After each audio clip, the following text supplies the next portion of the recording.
We start tonight with a breakdown. The projected winner for the Democratic nominee for mayor in Washington, D.C. is Councilwoman Janeese Lewis George. Good evening. I'm Michelle Marsh. And I'm Josh Chapin. Our Washington, D.C. reporter Felicia Ashley was at Lewis George's first press conference since she became the presumed winner. Felicia, fill us in. What'd she have to say? Right, well, essentially what we learned today is that the transition for Janeese Lewis George into the executive seat has essentially already started. She says she received a call already from the Attorney General and from current Mayor of D.C., Muriel Bowser, and said that the transition to the seat will be smooth. Councilwoman Janeese Lewis George appears to be the next mayor of Washington, D.C. She says her biggest opponent, Kenny McDuffie, called to concede. I asked George how she plans to keep her campaign promises like universal child care with the current state of the budget. We've been working hard and speaking to so many budget analysts who have worked in D.C. government before, and we are already taking a look at many of our agencies and how we can be more efficient and effective in spending and savings, what policy changes we need to make sure our government is spending more efficiently and effectively.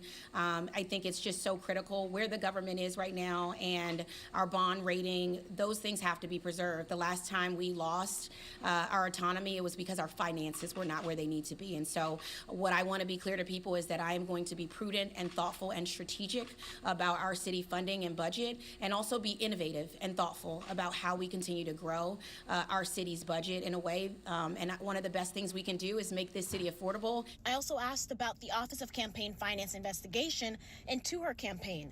It was released days after early voting started for the primary. Our team has absolutely filed our motion to reconsider, and we are waiting the decision from the Office of Campaign Finance. Again, there were factual inaccuracies, but also they didn't follow their own procedural guidelines as well. George added that she wants the Office of the Inspector General to do the work that's needed to investigate the claims, and that her goal is to make sure it doesn't happen to any other candidates. This is the second time an investigation was launched against one of Kenny McDuffie's opponents in the last hours of an election.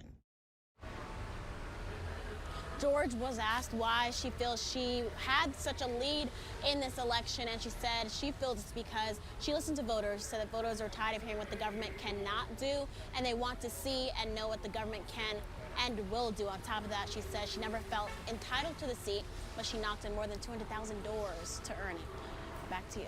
Felicia, a big question on a lot of people's minds. Has Lewis George made contact with President Trump since being deemed the projected Democratic winner?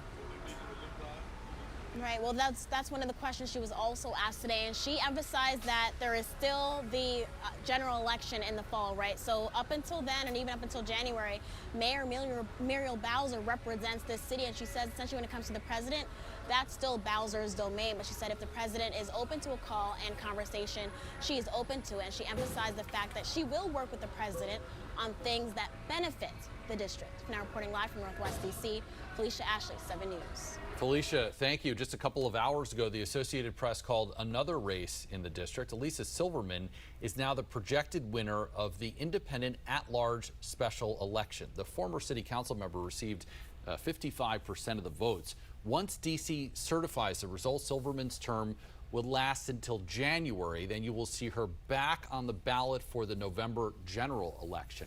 The other big race to watch is the D.C. delegate contest. Councilmember Robert White won the Democratic primary after some contentious back and forth on the campaign trail with his colleague Brooke Pinto.